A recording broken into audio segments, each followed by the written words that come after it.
Hello, good evening and welcome to Massey United Insurance's Line and Length. I'm your host, Andrew Seeley. A special welcome to all our viewers on Scene TV and on Spmax. So much cricket is on at the moment. The Lima Call Caribbean Premier League touched down in Trinidad and Tobago and Barbados. And of course, international cricket is on. And a man called Jack Callis has called it quits, finally. On tonight's program, we have Hendy Wallace and Roland Butcher. We'll be discussing all that and more on Massey United Insurance's Line and Length. We'll be back in just a moment. Across the Caribbean, more people are placing their trust in Massey United Insurance for the protection of the things that are important to them, their homes, businesses, and their prized possessions. That's because Massey United Insurance offers excellent general insurance coverage to help you manage whatever life sends your way. Our cadre of well-reputed agencies and trained insurance professionals are always ready to provide you with sound advice and prompt service. Choose the security and sound strength that is Massey United Insurance.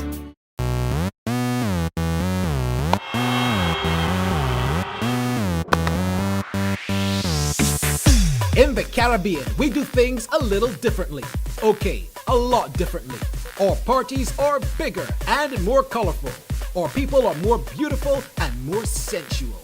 Our fans are more expressive and loud. And our cricket is exhilarating. Lima Call CPL, the biggest party in sport, is back, and it's time to come see the stars of West Indies cricket alongside the best international players in T20, Peterson, Mulitharan, Hafiz, and many more when the Lima Call CPL returns from 11th July to 16th August. The Caribbean comes alive with partying, dancing, cheering, and the thrill of the Lima Call Caribbean Premier League. It's time to join the biggest party in sport. See cplt20.com for details.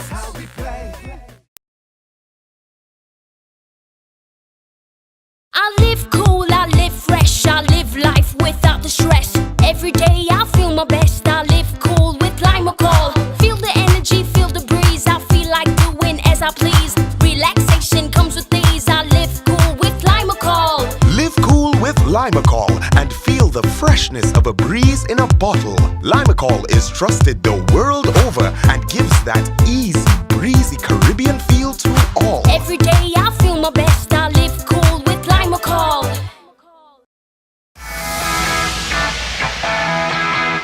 And welcome back to Massey United Insurance's Line and Length. And as promised, in the studio with us, former England international, now international commentator Roland Butcher, and with him Hendy Wallace, cricket analyst and also chairman of selectors of the Barbados Cricket Association. Welcome back, gentlemen. Yes, thank you very much, Andrew. Well, the Lima Call Caribbean Premier League, Roland, came to the town of Barbados and Trinidad, or should we say Bridgetown and Port of Spain, for the Minister of Sports in Trinidad, Neil Roberts. But certainly both Trinidad and Barbados represented themselves quite well past weekend in the CPL. Yes, Andrew, they most certainly did. I think the two sides obviously had excellent matches. Barbados winning 2 of the 3 and Trinidad going one step further and winning all 3. So I think both teams will be very happy with what they've actually achieved over that period of the competition. Well, Hendy, the crowd certainly improved because there was some concern in Grenada and also Antigua and Barbuda in terms of the crowds, but the crowd certainly responded, especially in Trinidad. Yeah, I'm not sure what the marketing was like in Grenada to start with, but certainly in Barbados the hype really intensified as it got closer to the actual match days. And from what I've been told, the same thing in Trinidad and Tobago. So I wasn't surprised because at last outing the cricket was very entertaining and the crowd really gravitated towards the CPL. So I wasn't all that surprised to see such a good turnout. Do you think the controversy as to whether the Red Steel should be titled Trinidad and Tobago or not helped to fuel the interest in the Trinidadian Republic? I'm not really sure. I would have thought more to the tune of the team doing well because the Trinidad and Tobago supporters make no qualms about it. You know, they support their teams, but if they're doing well, even more support. And to me, that was testimony from what we saw. I think it's more to do with the form of the Red Steel. Roland, are we seeing a gap between the teams and perhaps some selection decisions having been made by the Hawksbills and the Zooks perhaps have seen them slumber at the bottom of the table as they did last year in the premier edition of the competition? Well, we've been seeing that gap develop now for the last 2 years because it was no different last year. Clearly, there is a problem in terms of the selection, because last year both of those teams made similar selections, which meant that they were not as competitive as they should be. Now, what we're seeing this year again is exactly the same, and they're down at the bottom, not really threatening to improve their position. So next year, really, they need to seriously look at how they get their players and which players they go for, because up to now, I think their identification of players has not been very good. But there is a draft situation in place, and we have individuals selecting. So perhaps those selectors from the Zooks and the Hawksbills need to be fired. Well, maybe they need to be looked at very, very severely, because at the end of the day, all the teams have got the same money to spend. So it's not to say that the Tridents got more money than the Hawksbills. I mean, they've all got the same, and they've got to spend it wisely. It is just the choice of players, and I think they have made some pretty bad choices. Hendy, your thoughts? I don't know if I can totally agree with Roland with the choices, because someone like Ben Dunk, for instance, with the Hawksbills, was the MVP of the Big Bash, so he's coming with some credentials. I just wonder if it's something to do with the environment, the setup, if that has probably filtered down onto the field of play, because it seemed to me like with the selection of players this toss around, a lot more thought seemed to have gone into it. And I really expected some better performances when you look at the personnel associated with these teams. So I'm just wondering if it's just being in an environment that is just breeding into this poor quality of cricket. Well, it's an interesting point, because the former West Indies captain at all levels, Darren Sammy, is the captain of the Zooks. He's an enthusiastic player, always wanting to do well, and it had appeared that he had brought a certain enthusiasm to the West Indies team when he was there that encouraged them to do even better than they possibly could have. So to be in an environment now, as you might be suggesting, that the St. Lucia Zooks are in a negative environment may seem a little strange. Well, what I will say is that in my view, Darren Sammy doesn't appear to be as enthusiastic as I'm accustomed to seeing him. From the matches that I've watched so far, you know, it doesn't seem like the same person to me on the field of play. And in some of the post-match comments or in the presentations, he just seemed a little bit down from the Darren Sammy that I'm accustomed to. But the comment I made earlier was specifically towards the Hawksbills. Okay. I mean, looking at their setup, I mean, I'm just wondering why they're not doing better. Roland, your thoughts on Hendy's interesting comment about Darren Sammy? Usually very bubbly, very exuberant, somewhat subdued. Well, I think I've always believed that when players stop playing the longer form of the game and only play T20, that there is a change. I mean, you've only got to look at even the players who retired, the Gilchrists and whatever, and there's a difference in actually how they play the game of cricket. The Ricky Pontings we saw last year, etc. So Darren Sammy is going to be no different. I hope that Darren Sammy will continue to play for the Windward Islands and play 4-day cricket, because that will help his T20 cricket. No player who has just retired and played only T20 have been successful for very long. For 1 or 2 years, and then suddenly they disappear simply because they're not playing enough cricket. So I think that's what's happening perhaps with Sammy this year. Well, interesting point, Hendy. If we start to look specifically at some outstanding performances, obviously the one that puts the biggest smile on most faces, especially Barbadians, is Dwayne Smith. Has he finally turned the corner, Hendy? We always talk about this proverbial corner. 2 centuries in 3 matches. Again, you talk about the corner. I'm not really sure about that, because or the light at the end of the tunnel. That is not an oncoming train, but he's such a talented player that is what you really have been hoping for from Dwayne Smith, that level of consistency. And of course, after making the first century and making the duck, people were saying, well, here we go again. But no, he put it just right and making that 100. Unfortunately for the Barbados Tridents, it was in a losing cause, so that would have just taken the shine off the performance, but certainly outstanding with the bat in the limited overs form again, or the T20 form again. And Roland, perhaps the most pleasing thing, certainly to me watching from the stand, was to see Dwayne Smith playing on the offside. Some superb shots through the offside. Yes, I think he played exceptionally well. I mean, those 200s were very, very good. I mean, one in particular, I think the very first one was a particularly top-class 100, because remember the first 18 runs he scored in the first over, every single run was on the offside. Authentic cricket shots. He didn't go across the line. So that was very pleasing. I've been very happy that the way he has played and the way the Tridents have played, but I have a concern. I think the Tridents are relying too much on Dwayne Smith, and I get the feeling that when he feels that the teams have got a problem, up to now he's got 200s, can he continue that type of form? The game, probably not. Once that happens, I have a serious concern about the batting of the Tridents. Well, it's a good point, and Hendy, if we take it up, we see, in fact, that even though Dwayne Smith went well in that third game and he scored his second century, the rest of the batting seemed to flounder around him. Some are suggesting that the big hitting captain, Kieran Pollard, has been off form for so long now. And we continue to see it. A little disappointing. He leads the team well in the field, but his batting is not on. Yes, the batting is certainly not what you would expect. And that middle lower order, questions have been asked and they have not necessarily answered. Now that team is stacked with all-rounders. You talk about Pollard, you've got the Jason Holders, the Ashley Nurse, the Jonathan Carters, who can be considered. Yeah, all-rounders all the way through. So if they've got depth as opposed to strength, and you still expect in your 2020 format that your first 4 or 5 to really do the work. It's only been 2 people really doing the work, which has been Dwayne Smith and Shoaib Malik. So that is a real concern for the Tridents, you know, in terms of their batting.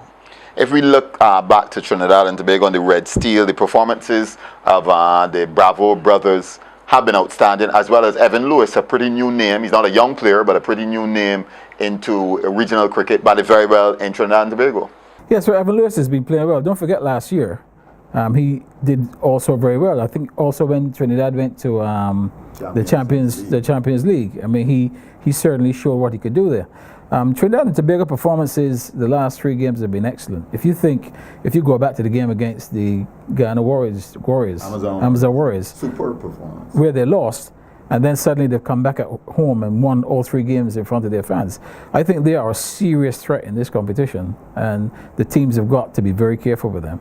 Well, the Talawas are the defending champions, and once again, I want to suggest perhaps a team too heavily reliant on Chris Gayle at the top. Well, they're certainly reliant on Chris Gayle. I think Chadwick Walton has formed a good partnership with Chris Gayle. If you notice what happens, Walton is the one who's pretty explosive to start with. Gayle just sits in there and then look to do the damage later on.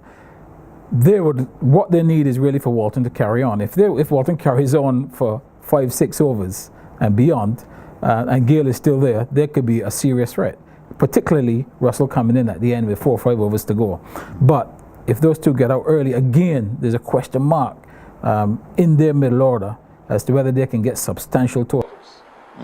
Interesting point there from Roland Butcher. You're watching Massey United Insurance's Line and Length. Also in the studio, Hendy Wallace. We're going to come back in just a minute. We're going to talk some international cricket and also look back at a man called Jack Callis.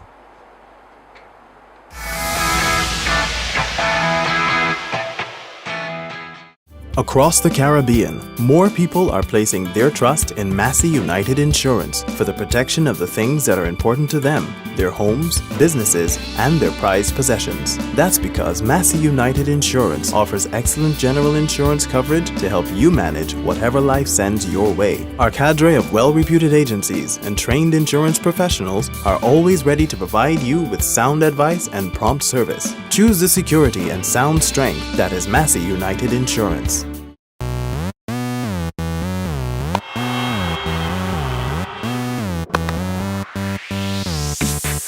In the Caribbean, we do things a little differently. Okay, a lot differently. Our parties are bigger and more colorful. Our people are more beautiful and more sensual. Our fans are more expressive and loud. And our cricket is exhilarating. Limacall CPL, the biggest party in sport, is back, and it's time to come see the stars of West Indies cricket alongside the best international players in T20. Peterson, Mulitharan, Hafiz, and many more when the Limacall CPL returns from 11th July to 16th August. The Caribbean comes alive with partying, dancing, cheering, and the thrill of the Limacall Caribbean Premier League. It's time to join the biggest party in sport. See cplT20.com for details.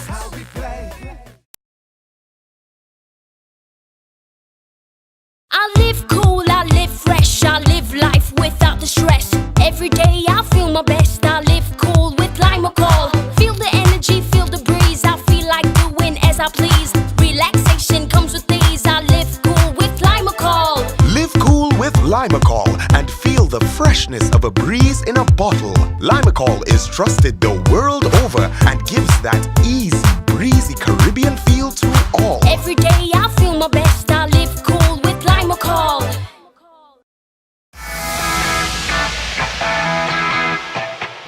welcome back to Massey United Insurance's Line of Length. I'm your host, Andrew Seeley, in the studio, Roland Butcher and Hendy Wallace. Gentlemen, lots of international cricket going on at the moment. South Africa, we're in Sri Lanka, and the Indians are in England. And those are 4 of the top 6 teams in the world at the moment. South Africa, Hendy, have held on to their #1 ranking, but barely against the Sri Lankan team that seems to be emerging from the shadow of Muralitharan and company. Yeah, it's not really a glorifying performance in Sri Lanka, but what they've done, they've maintained that unbeaten record overseas, which I think you have to tip your hats to them. And that performance in the last test to draw the game, to actually bat for a draw for an entire day. They did that as well against Australia, remember. So they'll say that they're equipped to cover all their bases. They're able to attack and then need to defend for a result. They've been able to do it successfully. So it shows a team with some character. A new captain in Hashim Amla at the helm of the South African team. His first trip was on an overseas tour, not usually the easiest. The introduction of Quinton de Kock as the wicketkeeper, AB de Villiers is not 100%. So it's some slight changes in the South African team, but yet still led by the outstanding Dale Steyn at the bowling. Yeah, well, Steyn has been a tremendous asset to South African cricket for a long time, and he continues to perform well. Amla, obviously, he's a new captain. He'd be delighted with this victory overseas. It's not easy to win in Sri Lanka under no circumstances, and he's actually gone there with a change inside and got the victory, albeit a fairly lucky one. But at the end of it, they batted very well on that last day. Amla himself batted for hours and hours, and just he usually does, doesn't he? But for 25 runs and to save the game, and it was a tremendous performance. At the same time, Sri Lanka, they played their part in that match. Made no doubt about it. Jayawardene. You know, but he says this is it. He says this is it. But for a quality player who has been struggling for a while, and then he comes up big in this test match when it really mattered, and Harath. That's what Bali is the replacement for. But how do you replace someone like that? So it's always difficult to follow the example of someone like Muralitharan or someone, that type of player. Well, they're very big shoes to fill. I mean, not many players are going to get the success that Muralitharan has had. But Harath is doing an excellent job for them. I think where they're struggling at the moment, Sri Lanka, is in the pace department. With no Malinga and people of that quality, Harath is having to do a lot of work. I mean, he bowled 45 overs in the second innings, 30 maidens. So he's got a lot of work to do. But what's positive about Sri Lanka, though, Hendy, that I like, and I particularly enjoyed his batting in the UK, was the new captain, Angelo Matthews. Seems a couple of years back, we didn't think that he was quite as good a batsman as he has turned out. Yeah, he has developed. And I kept a close eye on Angelo Matthews for a different reason. He said his favourite cricketer was Sir Garfield Sobers. And to me, that spoke volumes for such a young cricketer to connect with someone or to draw the semblance of someone like Sir Garfield Sobers was interesting. And he obviously had visions of being an all-rounder. I think a couple of injuries put paid to his bowling, per se. So it's good to see that he's been able to develop, where his batting now is one where, he can hold his own as a captain. His batting can actually lead from the front. Now, he's fortunate to have, as Butch said just now, the likes of Jayawardene and Sangakkara still around. But I think that he's come of age. So it helps his leadership. And we've seen in world cricket that your own performance as a captain can have an effect on the side, whether an adverse effect or a positive effect. And you've taken us quite smoothly, Hendy. And I'll let Roland start with this one on the whole question of Alistair Cook. Hendy, why have they been calling so much for his head? I mean, all the past English players, from Boycott to Vaughan to whoever, they're calling for Cook's head. He has responded in this test match, but they have been calling for his head. Why? Well, the English media is no different to any other media around the world. I think they're worse, actually. If you're not succeeding, they call for your head. If you're succeeding, it's fine. Alistair Cook was the #1 man for a long time because he was scoring runs. He's had a few bad series, and also that defeat in Australia. I mean, to go and lose 5-0 in Australia, now that doesn't sit very well with any English supporter, whether you're a player or not. And obviously they started to call for his head then. So he's been under pressure, but he showed the strength of character that he's got, and he's come up big in this test match when he really needed to, and got 2 scores. He could have got 100 in the first innings, and it was not out in the second innings. So I'm not sure what Boycott and others are going to say right now. Perhaps they'll give him a couple more matches and see what happens. And what's interesting is that the calls for his head have not moved Cook at all, at least outwardly, and his comments.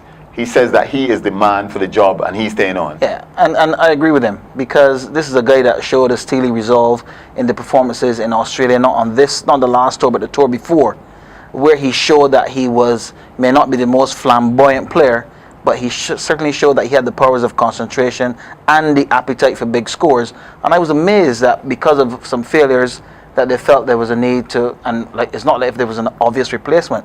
But when you've got such a record like what Alistair Cook has as a batsman, you are allowed that period of failure, and there should be no questions asked. So I am not surprised at all to see the young man has shown he's got the ability and the resolve to come back and speak with the bat. Well, if we talk about speaking with the bat, certainly one who is not speaking with the bat is the much heralded Virat Kohli in the UK conditions.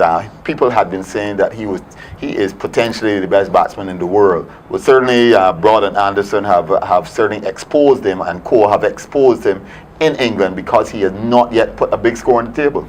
Well, I wouldn't worry too much about that. I mean, I'm still of the view that Kohli is a top class player. There's no doubt about that. I mean, he is shown against the very best, the Australians and the South Africans, what a quality player he is. So for me, the field in England, it doesn't matter. Against Australia and South Africa, in their conditions, if you do what he has done, you have to be a top-line player. I think this is a blip, and eventually he will come good again, even maybe in the same series. He's a top player. Hendy, your thoughts on Virat Kohli? Well, I'll support what Butch is saying, but I would look at it generally speaking as well. I don't believe that we're seeing the best of our players in Test cricket, because so much other cricket is going on around the world. And, the human element comes into the equation. And I believe that some of our top players, that when we see them at the international stage of Test cricket, which for the purists is still the real cricket, I'm not so sure they're at their best physically or mentally. And this may be a case for someone like Virat Kohli, who was given the captaincy in the CPL, or in the IPL even, and the intensity of that tournament. And there could be an element of burnout as well. So I wouldn't be overly worried, because he's shown the qualities, as Butch has highlighted, against the South Africans in South Africa and against the Australians. We always rate players from the Asian subcontinent on their performances outside of the subcontinent. So he's done it in Australia and South Africa, so he's been given some papers already. Just a little hiccup here in England, but he's good enough that we expect him to come good. We're talking about good enough, Roland. A man called Jack Callis has finally called it quits from international cricket. Will continue to play the IPL and the BBL, but no surprise there, of course. Jack Callis, his figures and his numbers tell you he was one of the greatest ever. Most definitely a high quality player, batsman, bowler, fielder. I mean, he did it all. I think a lot of international bowlers would be quite happy that he's actually retired from international cricket. But really, he's done a great job for South Africa. He's gone about his business in a very organised, not a fussy way. Unobtrusive. You never heard of Jack Callis in any problems with anybody, and he did a fantastic job. Obviously, he's decided now to go on what's very current into being a T20 player and going around the world. And why not? I mean, when you can play your trade for 3 hours, why would you want to go and do 6-hour days in a test match, especially at his age? He can play in India, he can play in South Africa, he can play in... You think we can get him down here next year? Get him down here next year. He can play in Australia. And I think he would be a great draw card down here. And I believe he would do very well.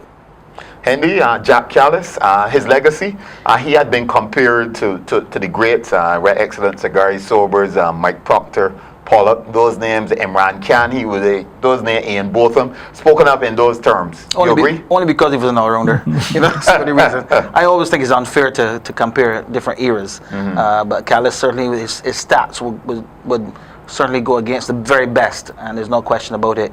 And you all mentioned about the way he goes about his business in a very unassuming manner. One of the best slip fielders the game has seen. And I always, because I have this love for slip fielders, I always sort of watch the body language, and you never see him ruffled. Even when Graham Smith was next to him, Graham Smith was a very demonstrative style captain, and Callis was always so calm, right next to him. And it was amazing. So, he's done the business as he got all these 38 years of age now, and they were hoping that he'd be part of the 2015 World Cup setup. But he himself admitted that, from what he's done in the one-day series against Sri Lanka, he reckoned that it was too long a bridge to cross for that World Cup. So it's good that he's able to go on his terms. And very often we see some of the very good players around the world being pushed. And you don't really like to see that for a guy who was given so much to the game. So good luck to him. And as you said, I still expect to see him in the T20 format. We may see him in the CPL. You never know. Certainly. Thank you very much, Hendy Wallace. Interesting thoughts. Thank you once again, Roland Butcher. And you're watching Massey United Insurance's Line and Length. And we'll be back in just a moment.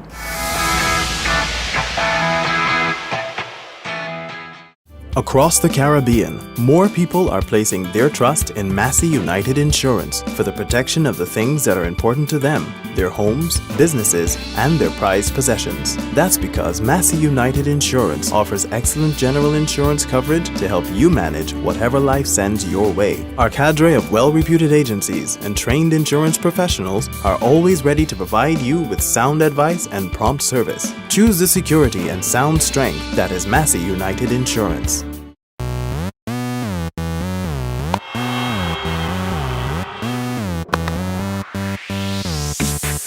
In the Caribbean, we do things a little differently. Okay, a lot differently. Our parties are bigger and more colorful. Our people are more beautiful and more sensual. Our fans are more expressive and loud. And our cricket is exhilarating. Limacall CPL, the biggest party in sport, is back, and it's time to come see the stars of West Indies cricket alongside the best international players in T20. Peterson, Mulitharan, Hafiz, and many more when the Limacall CPL returns from 11th July to 16th August. The Caribbean comes alive with partying, dancing, cheering, and the thrill of the Limacall Caribbean Premier League. It's time to join the biggest party in sport. See cplt20.com for details.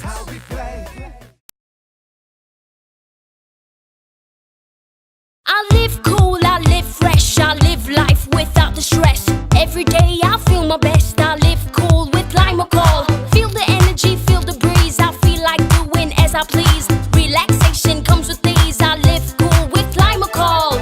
Live cool with Limacall and feel the freshness of a breeze in a bottle. Limacall is trusted the world over and gives that easy, breezy Caribbean feel to all. Every day I feel my best, I live cool with Limacall.